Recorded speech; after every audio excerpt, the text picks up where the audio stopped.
Welcome to Mr. Miller Reads. We hope you're finding some great reads to fuel your imagination.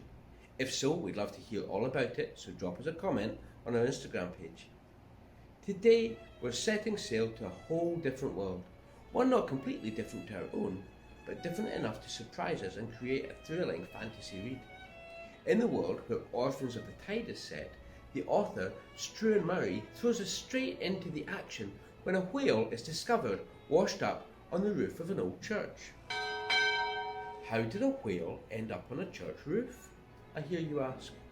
Well, this world has for many, many years been flooded, and the only known land is the city, which is all that seemingly remains of human civilization.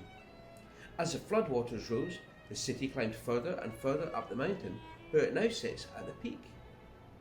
To add to the curious situation, our hero, Ellie, the daughter of a renowned inventor, quickly cuts open the whale to prevent it from exploding, and as she does so, much to everyone's surprise, out pops a boy. Ellie rested the tool upon one of the many grooves that ran lengthways along the whale's white belly and pressed. The skin was tough and thick, and she was soon sweating from the effort.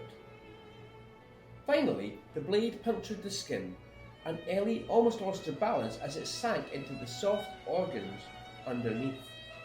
A rank smell seeped from the wound, and Ellie held her breath. She worked the flensing tool back and forth, cutting down the creature's side. The flesh parted, purple guts drooping from the opening.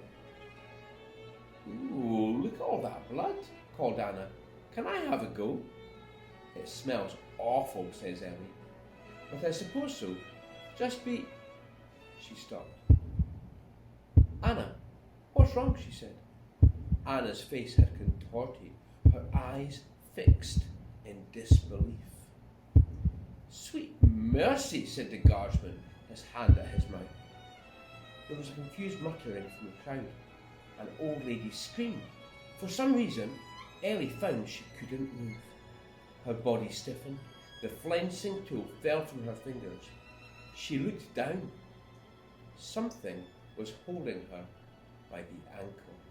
It was skinny and trembling and slicked with thick blood. A hand reaching out from the cut in the whale. The city is ruled by the Inquisitors, who dole out justice in their attempt to protect the city from the enemy, a being that has existed for thousands of years, but who manifests through using a human as a vessel until he's gained enough power to kill them and take a physical form. The Inquisitors are a harsh and cruel group of people who seem to rely on people's fear of the enemy to maintain control of the population. Alongside the Inquisitors are the influential whale lords who prosper as they provide much needed food for the captive population. Throughout the story, Ellie must do what she can to protect the mysterious boy who came out of the whale from the cruelty of the Inquisitors and the fear of the people, as he is accused of being the vessel. "What did you do to him?" she cried, putting 2 fingers beneath his chin to check he still had the pulse. Hargrath returned the pistol to his pocket. "A sedative," he said, "your mother's greatest invention. If the vessel is unconscious, he can't ask the enemy to save him when we burn him on the fire." Ellie's stomach twisted. "He's not the vessel," she said. "You're making a mistake." "Don't try my patience, Lancaster." He shoved Ellie away from Seth, and Anna ran to catch her.